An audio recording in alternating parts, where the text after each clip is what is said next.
beloved Boss Mike Severa. Oh, eto na. Puntahan na natin to. Oh, pasok. I think kailangan malaman ng taong bayan. Okay? Imagine mo, narinig ng Pangulong Duterte na kinakancel si Miss Hanelet, ang kanyang partner, ang nanay ng kanyang anak. Imagine nyo, hindi natin to alam. Nag-comment ako, I don't have any idea na may eksena pala noong July 19. Kaya tayo, nagre-react dito dahil dun sa mga interview ni Kaufman na mga scripted. Di ba? Nag-react tayo doon na sinasabi niya, yung mga nagsasabi daw na hindi dinadalo ng abogado si Pangulong Duterte ay mga petty-minded person. Which is, sabi ko nga, ang niminimin niya si Hanelet, okay? At si Harry Roque, alam mo na yun.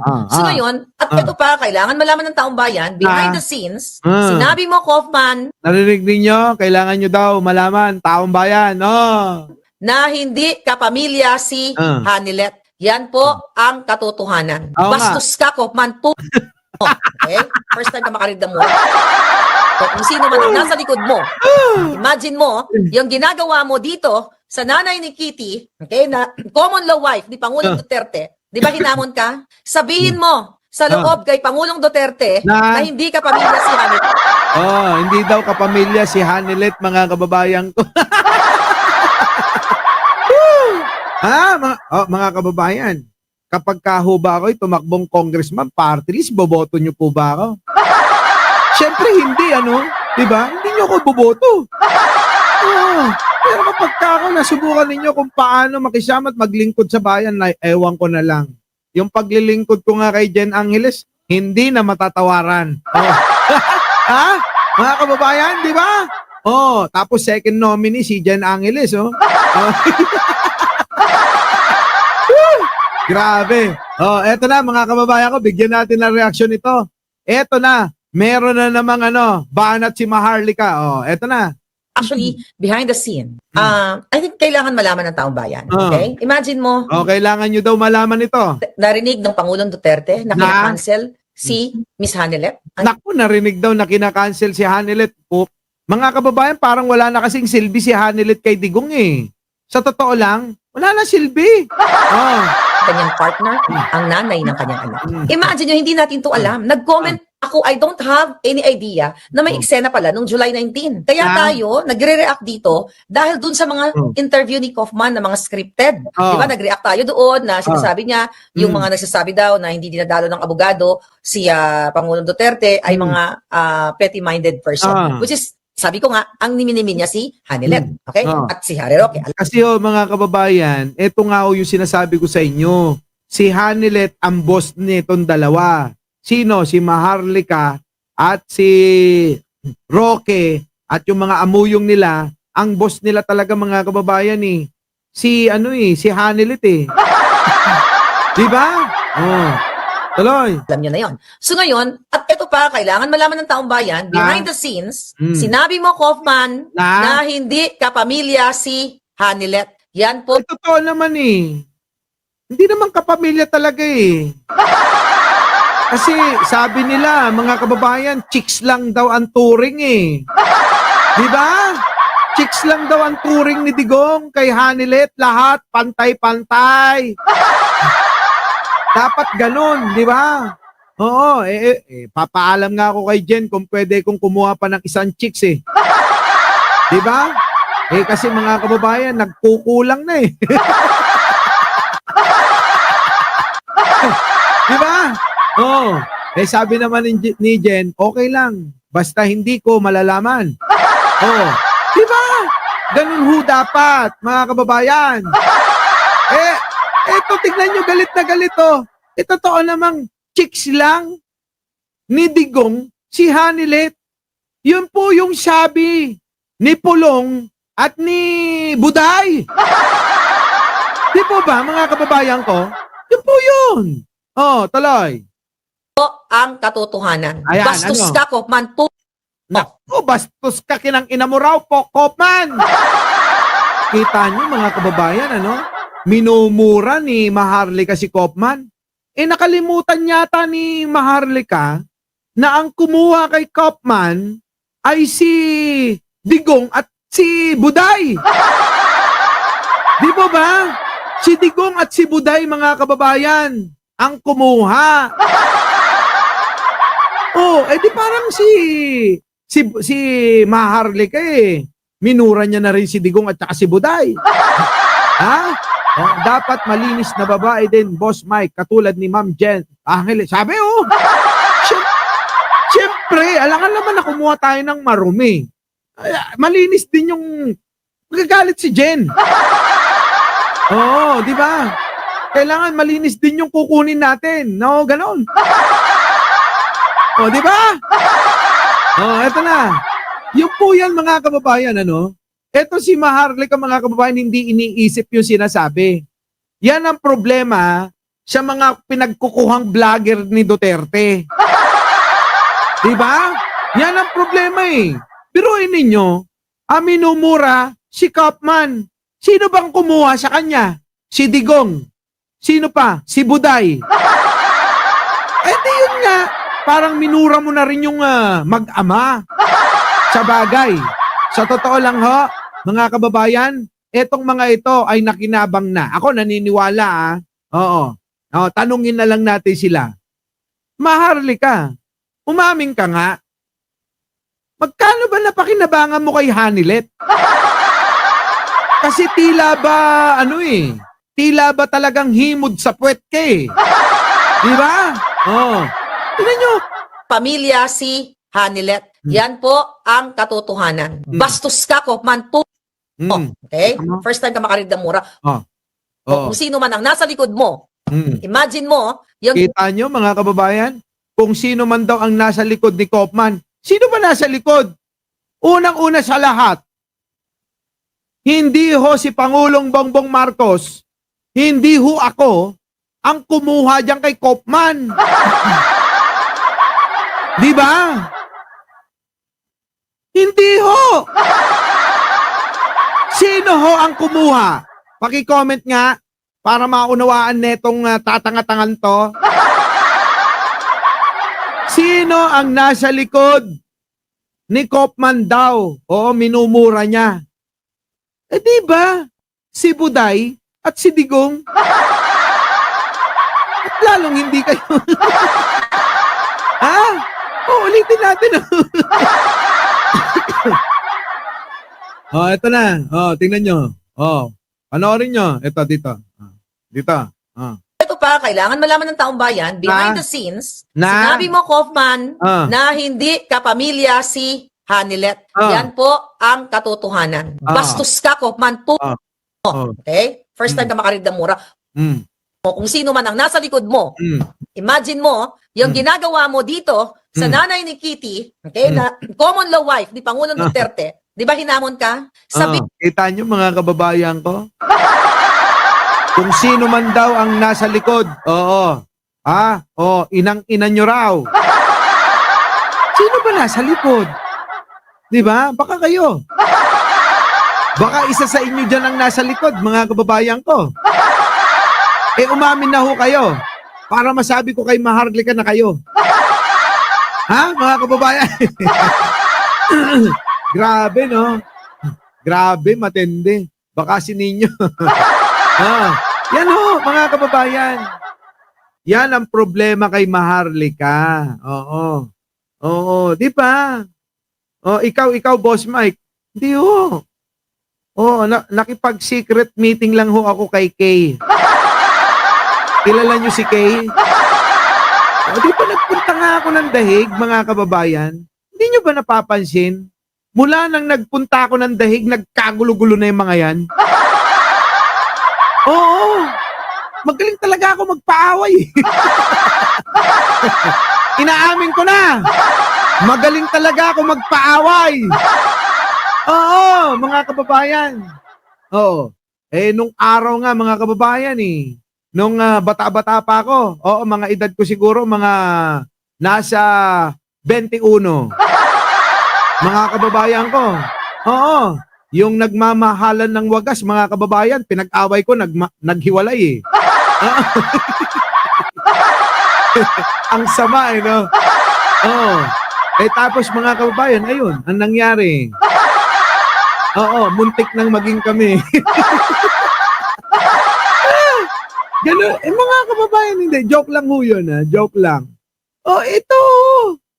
Kita nyo. Iwan ko rito kay Maharlika. Anong pinagkagawa nito? Wala! Oo. Oo. Wala na ho, mga kababayan. Kasi ewan ko sa kanila, bakit ho pinanggigilan ho nila etong si Kaufman, mga kababayan. Oo, abogado yun na pinagkakatiwalaan nung kanyang kliyente na si Digong at ng anak niyang si Buday. Tapos inaaway ho nila. Binibigyan ho nila ng masama na nakahulugan. Eto na. Imelda Marcos. Eto, tignan nyo naman itong dalawa na ito. Mga kababayan, parang naipalabas ko na ito, pero, pakinggan ho ninyo. Sabi, what? Posibleng may sabwatan ang mga Marcoses at Kaufman. Saan? OMG, wag naman sana. Nakaka-PI daw, Kita nyo nga, mga kababayan, kung hindi ba naman mga gunggong talaga tong mga DDS na to, mga DDS, makinig kayo. Kung hindi ba naman kayo mga gunggong talaga, pinagdududahan nyo yung abogado. Mas magaling pa pala kayo kay Digong at saka kay Sara. Di ba? Mas magaling pa kayo kay Digong at kay Sara. Kung yung abogado, na yon, na pinagkatiwalaan ni Digong, na si Digong ang kumuha at saka kay si Buday, hindi nagdududa, kayo nagdududa? Hindi kaya ganyan din ang ginawa nyo kay Pangulong Bongbong Marcos? Masama lang kayong mag-isip, kaya akala nyo si Pangulo ay weak leader. Hindi ba naman mga tanga ito? Ang tatanga. Panoorin natin. Of Imelda Marcos. Of Imelda Marcos. May mga theories na it is also him causing the delays intentionally for PRRD. So, sinasabotahin niya? I wanted to ask you, anong take mo doon? Ako dapat mag-iisip ako ng 2 beses. Pero Mag-iisip si ako kung VP pag Sara ang pumili sa kanya eh. Yun na nga. Alam nyo naman palang si VP Sara ang pumili sa kanya eh. Bakit pinag-iisipan nyo ng masama? So, ibig bang sabihin nito naniniwala na kayo sa amin na bobo, tanga, at mahina ang ulo ni Sara Duterte? Kung kayo mismo pinagdududahan nyo si Sara. Diba? Pag pinagdudahan nyo yung abogado, pagdudahan nyo na rin si Sara. Ganun yun. Dahil magkasama yan. Kung sino ang kumuha, madalas, mga kababayan, ito tandaan nyo. Kapag may pagkakamali, sa isang kumpanya, pagka nagkamali ang isang empleyado sa isang kumpanya, ang may kasalanan, yung employer eh. Tama po ba? Tama. Sa mga negosyante dyan. Kung po, sa isang kumpanya, may nagkamaling isang empleyado, nagkamali. Halimbawa nakipag-away sa kliyente. Dili kaya mga kababayan ninakawan yung kliyente. Ang masisisi ron, yung pong employer. Ngayon, bakit yung employer? Hindi naman yung kliyente ang kumuha dyan sa empleyado mo. Ang kumuha dyan, ikaw na employer. Itong mga ito palibasa, hindi marunong sa negosyo, marunong lang umaungaw ng umaungaw, kaya hindi sila nakakapag-isip ng tama. Kita nyo mga kababayan ko? So ngayon, sino ang dapat sisihin kung sakali man si Kaufman ay binibenta na yung laban? Sino ho? Tayo ba? Hindi. Si Kaufman ba? Hindi. Ang sisihin nyo, si Buday at si Digong. Mga gunggong, mga tatanga-tanga. Hindi, alam nyo sa totoo lang, ang nagpapabagsak sa mga ito ring mga DDS na to eh. Di ba mga kababayan? Di ba Gerardo? Oh, di ba Vancouver Gem? Di ba Joel Q? Di ba Pinay Bland? Oh, di ba? Di ba Pinay Bland?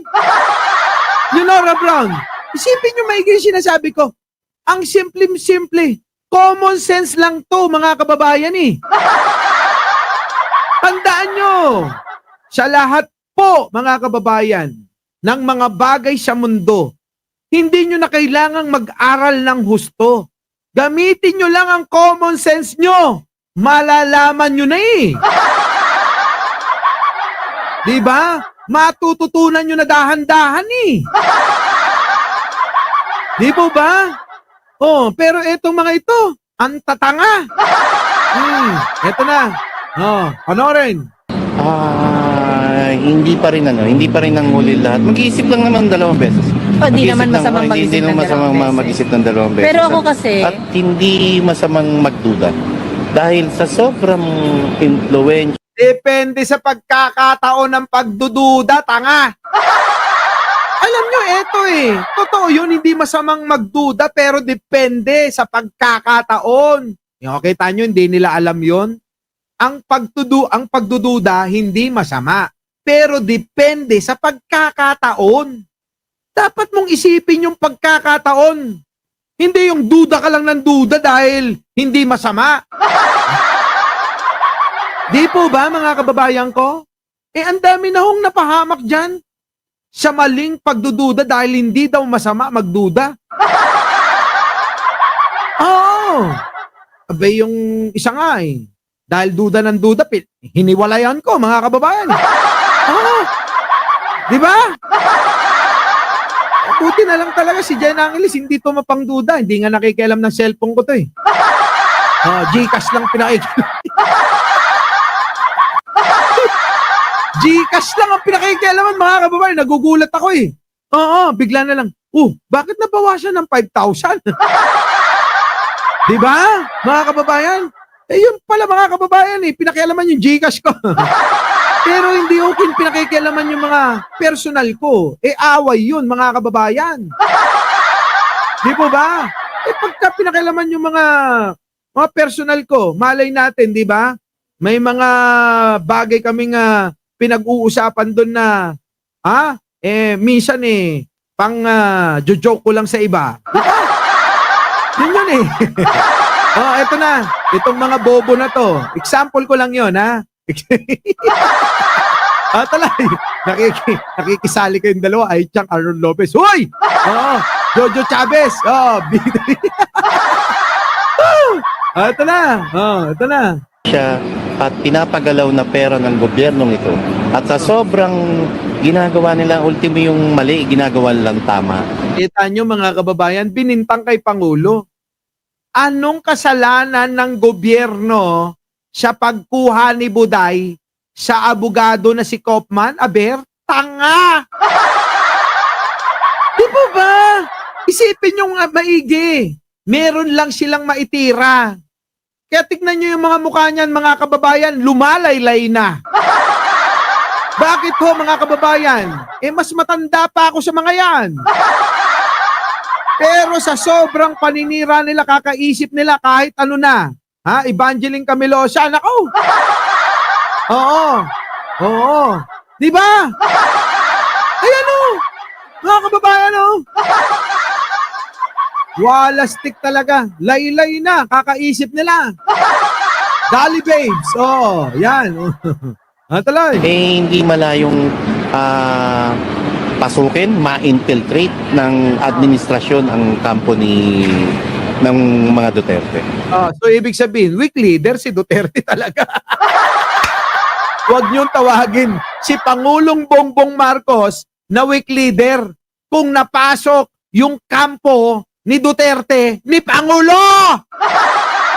Ang weak leader, yung mga tatanga-tanga na hindi nila nalalaman na napasok na pala sila ng Trojan horse, kung totoo man na Trojan horse si Kaufman. Kasi yun ho yung gusto nilang ipalabas. Gusto nilang sabihin na na napasok na daw sila ng kampo ni Pangulong Bongbong. So ibig sabihin, Kita nyo, hindi sila nag-iisip ng mga sinasabi. Pare-pareha siya mga DDS. Maharlika, lahat na hanggang dito. Hindi nila iniisip yung mga sinasabi nila. Na kapag inunawa natin mga kababayan, isang pag-amin na talagang mahina yung kampo ni Digong. Na si Digong mismo ang nagsasabi na weak leader daw si Pangulong Bongbong. Diba? Simple. Simpleng unawain eh. Oh, diba? Libayan, content mo nga yan. Diba? Content mo. Oh, ito yung mga tatanga-tanga oh. Sige. Ako kasi in an ideal setup, no, if Amy Marcos is indeed a true friend to VP Sara, gusto kong isipin na recommended ni Amy Marcos si Kaufman. Kita nyo, pati si Baba, pinag-isipan pa. Alam nyo, sa ganitong mga pananaw talagang ayokong kasama. Bakit kanyo? Lahat na lang pinagdududurahan nila. Ayoko talagang kasama yung ganyan. Yung ganitong klase na mga kasama, ayokong makasama. Bakit? Halos lahat na lang pinagdududahan. Biruin nyo na ipakonect pa. Sino? Si Amy Marcos na siyang nagrekomenda. O, kita nyo mga kababayan, maganda naman yung relasyon ng dalawa. Sino? Si Baba at si Bobo. Si Bobo at saka si Baba. Diba? Maganda naman ang relasyon ng dalawa. Tanga tong mga ito, mga kababayan eh. Hindi nila iniisip yung mga sinasabi nila na maaaring ikakasira ng organisasyon nila, ng grupo nila, ng samahan nila, ng kampo nila. Ingot-ingot, mahina. Because of the help that Kaufman did for Imelda Marcos. If it is true that Amy is indeed a real friend to VP Sara, baka nagkaroon ng eksenang, Inday, kunin mo si Kaufman na tulungan niya ng nanay ko kasi hindi napakulong si Imelda. Kita nyo mga kababayan ko, narinig niyo ninyo, pinagdudahan na rin pati si Amy Marcos na si Baba. Mga kababayan ko, ganyan talaga. Parang pinapaliwanag nila, inaamin na ng mga DDS na mahina ang kukote, ang ulo ni Digong at ni Sara. Aminado na sila. Mahina ang kukote, mahina. Bobo ka raw, Sara, sabi ng mga DDS. Sabi ni Maharlika, etong dalawa. Oo, napakatanga mo raw. Bobo! Mangmang ka!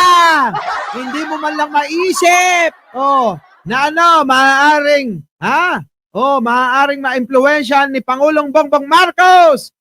Yung abogadong kinuha nyo. Mga tanga. So ngayon, alam nyo na ngayon ang totoong mga weak, Kung meron mang weak, kung meron mang mahina, kung meron mang bobo, kung meron man tanga, si Sara yon at saka si Digong.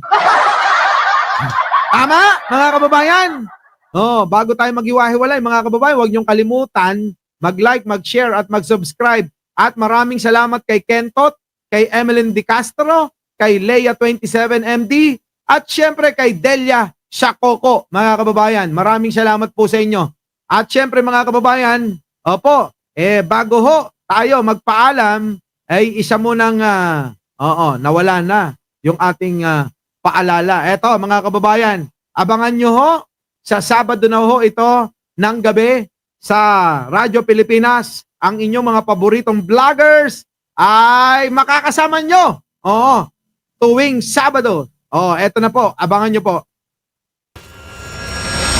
Talakayang may kabuluhan, mga issue ng bayan, impormasyong dapat nating malaman. The Big Five. Tropang hindi dinadaga, nanunupalpal ng kasinungalingan, nagsisiwalat ng katotohanan. The Big Five. The Big Five. Kasama sina Mike Cervera, Takero Miyamoto, Mark Ramos, Sangkay Janjan, Coach Jared, Chris Ulo at Jake Magnus. The Big Five. Makakapal ang mukha, matitigas ang dibdib. Galit sa mga magnanakaw sa kaban ng bayan. The Big Five. Makipagkulitan, makipagpardagulan, makipagtalastasan. The Big Five. The Big Five. The Big Five. Sa Radyo Pilipinas, Radyo Publiko 738. Yun oh! Ayos ano mga kababayan. So paano mga kababayan? Hanggang dito na lang alas 5 hanggang alas 7 ng gabi ang ating palatuntunan mga kababayan sa Radyo Pilipinas. Opo, kita-kita po tayo doon. At syempre, mga kababayan ko, paano yan? Paalamanan na! Muli, ako po ang inyong lingkod, Mike Cervera po, laging nagsasabing, mahalin natin ang ating kapwa, ipagdasal po natin lagi ang ating bansa. Our beloved Boss Mike Cervera.